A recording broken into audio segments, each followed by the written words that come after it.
votre société. Vous avez sur le site de la société Onyobete, vous avez amené plusieurs matériels.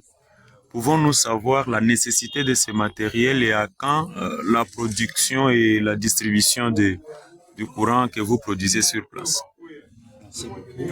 Comme vous le savez, nous avons débuté les projets en décembre 2024 et en 2025, nous avions déjà eu à produire toute la puissance de 610 MW repartie en 3 unités de production.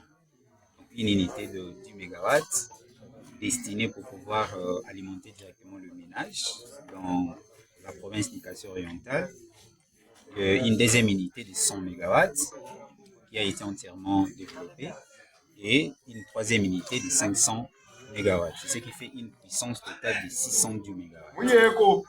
Et après cette phase de production, il fallait maintenant passer à la deuxième phase qui est destinée à la protection et à la distribution de l'électricité. C'est une phase qui a connu beaucoup de difficultés, dit aux aspects techniques et logistiques pour pouvoir acheminer le matériel par cargo, par la voie aérienne, ici dans la province. Gloire à Dieu, nous venons aujourd'hui de réceptionner et d'acheminer ici aussi tout ce matériel qui sont constitués en réalité en 3 lots. Le premier lot, ce sont des matériels destinés à la protection de cette puissance produite en amont. C'est-à-dire, nous avons produit une puissance de 610 MW au niveau de la centrale, puis jusque-là, cette puissance est disponible. Le premier lot de matériel va nous permettre de pouvoir protéger cette puissance. Donc, c'est un lot constitué des appareils de matériel de protection. Le deuxième lot, ce sont des matériels destinés à pouvoir contrôler cette puissance. Parce que quand la puissance est protégée, avant sa distribution, il faudra monter effectivement une salle de contrôle pour pouvoir suivre comment la répartition de puissance est faite. Le troisième et dernier lot, ce sont des matériels destinés à la construction de cellules. C'est-à-dire, ce sont des points qui vont permettre à ce que le raccordement se fasse par nos partenaires qui vont devoir transporter de l'électricité. En dehors de ce matériel-là, il y a également aussi d'autres matériels destinés à l'industrialisation. Donc, ce sont des matériels qui vont effectivement absorber maintenant la puissance. Donc, nous avons par ici des matériels qui vont devoir à pouvoir faire le conditionnement d'eau, traiter de l'eau, de machines de mise en bouteille et de mise en sachet d'eau. Il y a également du matériel destiné à la minoterie. Donc nous allons, à partir de notre courant, nous-mêmes produire le semoule de farine pour pouvoir ajouter également une autre unité de production. Voilà. Des messages par la société Onyobete. Est-ce que vous pouvez quand même expliciter à la population ce que nous pouvons retenir?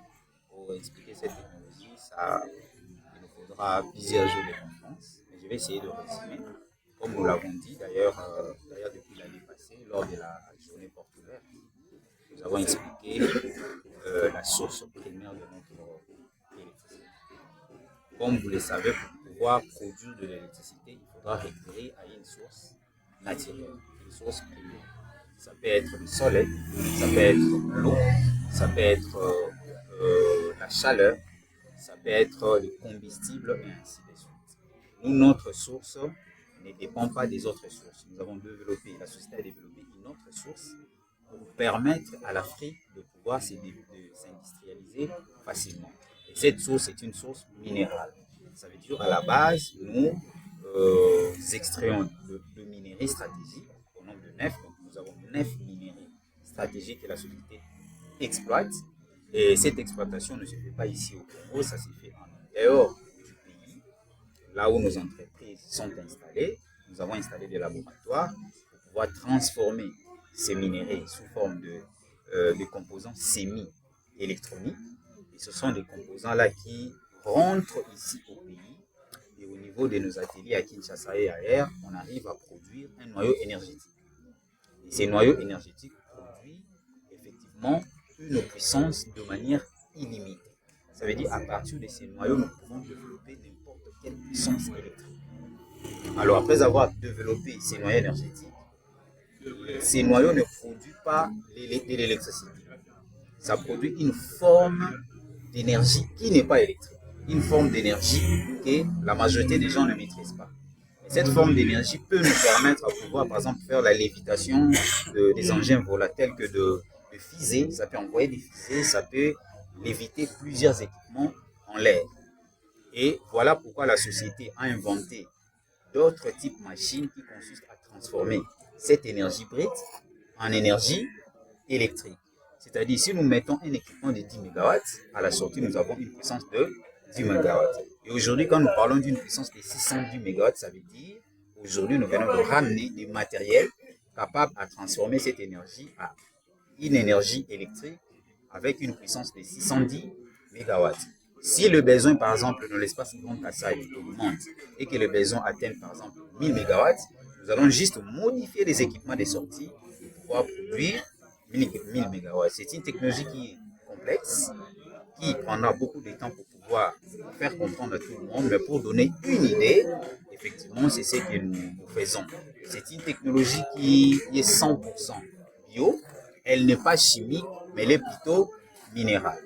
Donc voilà un peu ce qu'on peut vous dire en peu de mots concernant la technologie. Vous ne serez jamais satisfait, mais retenez un peu, c'est quelques pourcentages d'explication. Message à la population. Personnellement, je ne préférais pas s'adresser directement à la population. Peut-être c'est une responsabilité des autorités provinciales, mais nous, en tant qu'entreprise commerciale, je préférerais plutôt parler de consommateurs, des clients, des futurs clients, de prospects. Donc, je sais que c'est un projet que la majorité de personnes attendent pour pouvoir absorber. En tant que ménage, en tant qu'industrie, en tant qu'entreprise, nous sommes déjà pour parler avec plusieurs entreprises industrielles ici, dans la région, qui attendent effectivement cette puissance-là pour qu'elle soit déjà distribuée. Donc, nous allons leur demander de pouvoir prendre leur mal en patience. Si tout va bien, s'il n'y a pas assez de complications dans moins d'un mois, donc avant la fin de ce mois, nous allons déjà rendre cette puissance opérationnelle. Parce que tout ce qui nous reste, c'est de pouvoir placer ces appareils de protection. La puissance, elle est là, à l'intérieur de la centrale. Cette puissance doit sortir à l'extérieur, protégée avant sa distribution. Donc déjà, nous sommes en train de discuter avec l'AMIBA à travers son entreprise l'ENERCA, qui a déjà un réseau de distribution. Donc nous allons facilement pouvoir distribuer cette électricité. La SNEL reste également notre partenaire naturel pour pouvoir nous accompagner dans la distribution, et la société reste ouverte avec tous les partenaires qui ont les autorisations de pouvoir transporter et distribuer cette électricité. Mais en peu de mots, nous disons que ça ne va plus traîner parce que tout le matériel sont là. En moins de 4 semaines, cette puissance sera opérationnelle pour être déjà transportée. Merci.